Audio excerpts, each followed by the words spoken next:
Moi aussi. Donc, voilà. Donc, bonjour à toutes les deux. Madame Cohen-Lagouac, vous êtes coordinatrice générale des soins au CH, au centre hospitalier d'Apt. Donc, Magali Michel, donc, infirmière coordination au CRT d'Apt. Donc, et donc, on va parler du CRT, hein, c'est l'objet de notre interview. CRT, ça veut dire Centre de ressources territoriales. Donc, je vais poser un petit peu, sur le même modèle que j'ai fait avec la CPTS, je remplace CRT et je vous demande, mais qu'est-ce que c'est un CRT? Alors, les objectifs du CRT, c'est une création de l'ARS qui permet de positionner les structures d'appui en ressources pour le territoire, notamment un facilitateur de parcours de la personne âgée du territoire qui réside à domicile, mais aussi une partie d'accompagnement des professionnels qui accompagnent les résidents ou les usagers. Merci. Donc, alors, l'émission, j'ai bien compris, il y a deux volets. Donc, volet 1 et volet 2. Donc, si Magali, vous nous en dire un peu plus. Non? C'est bon. Donc il y a deux volets dans les CRT. Le volet 1 qui s'adresse plus particulièrement aux professionnels de santé qui interviennent à domicile en tant qu'appui à la prise en charge. Donc ce volet 1, il favorise l'accès des personnes âgées aux soins et à la prévention. Il permet de lutter contre l'isolement des personnes et de leurs aidants surtout. Il contribue aussi à l'amélioration des pratiques professionnelles et au partage des bonnes pratiques à domicile. Le volet 2 a une mission plutôt d'accompagnement renforcé pour les personnes âgées en perte d'autonomie, qui nécessite en fait un accompagnement à domicile plus intensif. C'est une alternative en fait à l'EHPAD.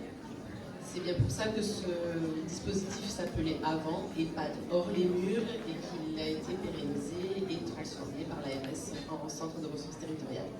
Donc le public, c'est bien des personnes âgées, puisque c'est et. Oui, alors. Quels sont les critères d'inclusion? Les personnes âgées donc de 60 ans et plus, qui sont en perte d'autonomie et qui ont besoin de soins équivalents à un EHPAD, avec aussi le fait que sa résidence soit à une distance maximale de 30 minutes d'APT pour pouvoir intervenir si besoin. Alors comment on fait appel à un CRT? Alors, donc, grâce à des journées comme ça et par les interventions de mes équipes, les professionnels de santé du territoire, que ce soit les infirmiers libéraux, les médecins traitants, les auxiliaires de vie, la gériatre, surtout de l'hôpital lors de ses consultations mémoire, les assistantes sociales de l'hôpital et du département et de tout le territoire, et aussi par le bouche à oreille, transmettent donc aux futurs usagers les coordonnées de notre dispositif. Suite à ça, l'usager ou son aidant nous appelle, on explique nos missions, on essaye de comprendre la situation au domicile et donc c'est en téléphonant au numéro de téléphone qui est sur le slide qui se trouve là. Suite à ça, j'organise une visite à domicile qui est effectuée par moi-même où je vais évaluer vraiment au niveau du domicile de l'usager la situation, les besoins, voilà.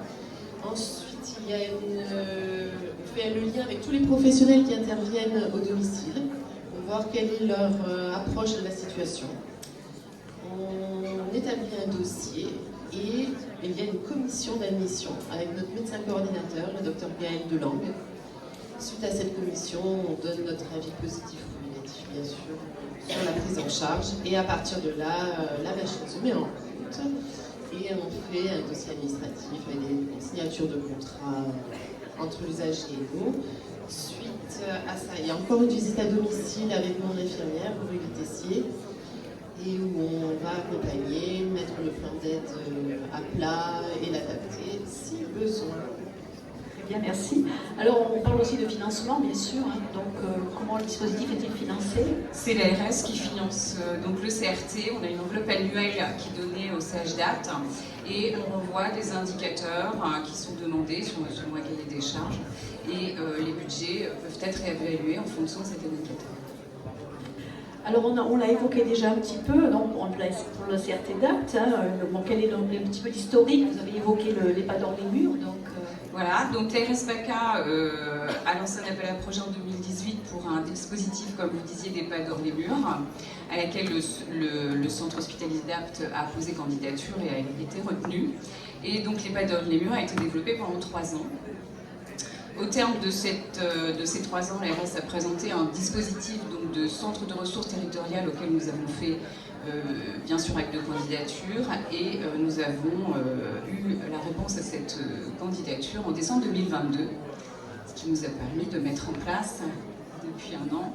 Voilà, donc depuis 1 an, on met en place en fait le volet 1, puisque le volet 2 correspondait à l'EHPAD dans les murs, et le volet 1, c'est un peu la nouveauté en créant les centres de ressources territoriaux.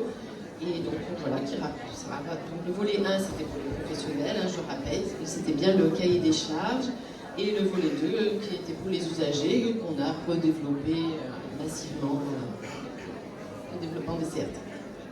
Alors on a fait une petite aussi slide avec notamment l'émission que vous l'avez évoquée et aussi donc le territoire. Oui, donc le territoire du centre de ressources territoriales d'Apt s'étend sur un rayon, je vous le disais, de 30 minutes au-delà de notre CRT, de Gordes à Saint-Martin-de-Castillon. Et Murs à Saint-Saturnin-les-Aptes, Beaugneux et Siverne. Donc c'est un territoire qui est quand même assez large, avec plusieurs... On vous excuse parce qu'on sait que vous n'êtes pas trop de la région, on dit Murs, mais bon, c'est pas grave. Oui, excusez-moi, j'y suis depuis 1 an, mais il faut le temps quand même de connaître un peu tous les villages.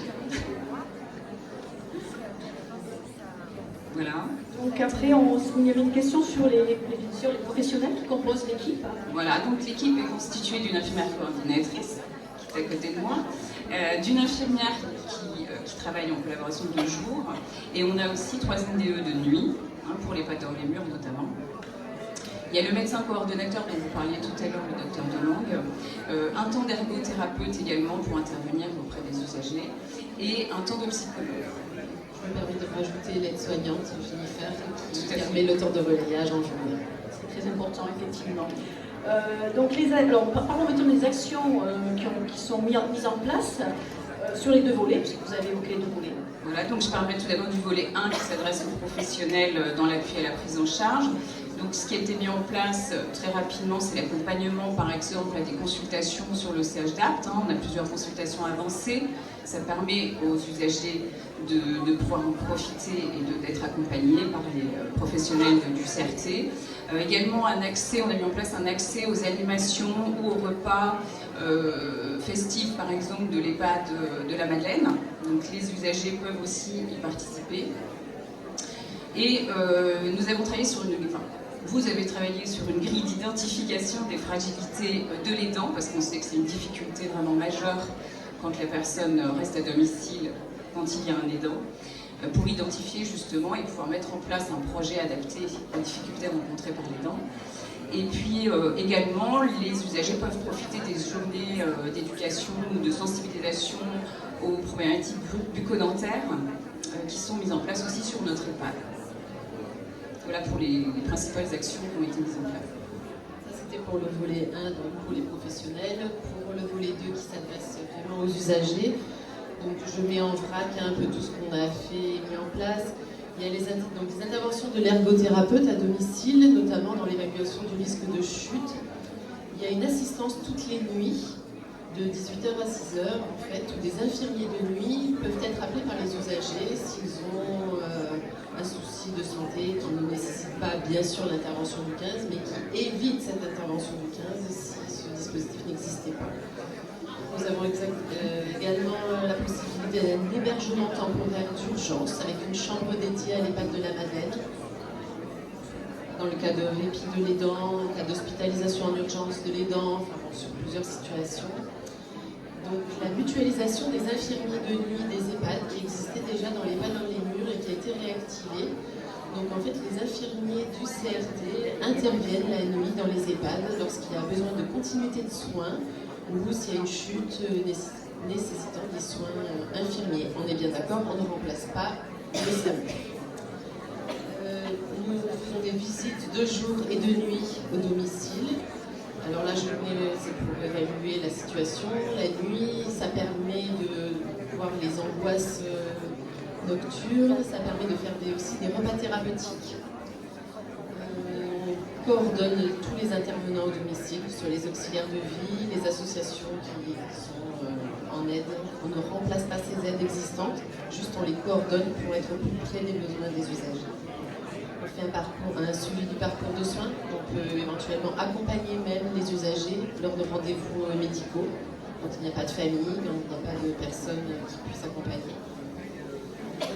On oriente pour les aides, pour les démarches administratives, grâce à notre réseau de partenaires.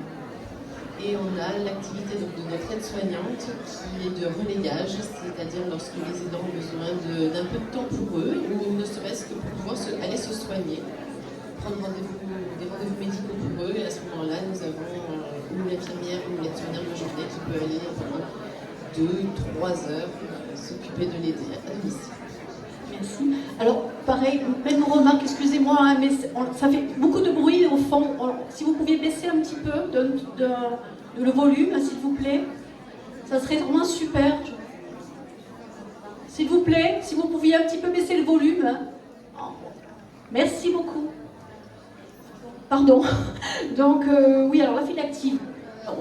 Aujourd'hui. Donc aujourd'hui, la file active est à 34 usagers. Qui fluctuent en fonction des entrées en EHPAD par exemple, ou voilà, des décès. Donc aussi, alors les perspectives d'avenir maintenant, quelles sont les perspectives pour le CRT DAPT? Alors, bien sûr, notre perspective, c'est d'augmenter le nombre d'usagers pour répondre aux besoins des personnes en perte d'autonomie du territoire. Et surtout de développer les formations communes entre les EHPAD et les intervenants extérieurs. C'est d'organiser des petites sessions où on pourrait mutualiser en fait les ressources des uns et des autres et pouvoir avoir une prise en charge. Voilà. Et une forme de compagnonnage en fait. Voilà, c'est ça. Et on va développer un partenariat avec l'Institut de formation d'aide-soignants pour avoir pareil des formations communes.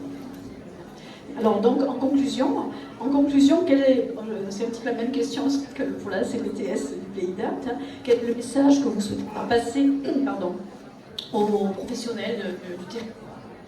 Donc je dirais que le centre de ressources territoriales ne peut exister qu'avec une parfaite collaboration interprofessionnelle. Il ne remplace pas les aides existantes, c'est très important. Il est juste en appui à la coordination. Le CRT s'adresse aux personnes dont le maintien à domicile ne peut se faire qu'avec cet appui-là et la pertinence de l'assistance de nuit si besoin. L'adhésion au projet de l'aidant et de la famille de l'usager est obligatoire. On voit aussi l'importance de la mise en place et de la continuité de la présence des infirmiers de nuit dans les différents EHPAD pour éviter aussi l'embolisation des urgences dont on parlait tout à l'heure. C'est une difficulté pour tous les établissements. Donc là, le rôle vraiment du CRT est très important en ce sens pour l'accompagnement des EHPAD, mais également pour le domicile. Les différents indicateurs également que nous soumettons à l'ARS lors des enquêtes rendues et du rendu du rapport d'activité font également ressortir un besoin important d'accompagnement des personnes âgées sur le territoire, aptésien notamment. Et nous allons mettre en place une enquête de satisfaction dédiée aux usagers du CRT pour pouvoir justement réévaluer nos actions et puis mettre en place des nouvelles actions en fonction des besoins du territoire. Voilà. Très bien, je vous remercie. Je crois qu'on a fait le tour de nos questions.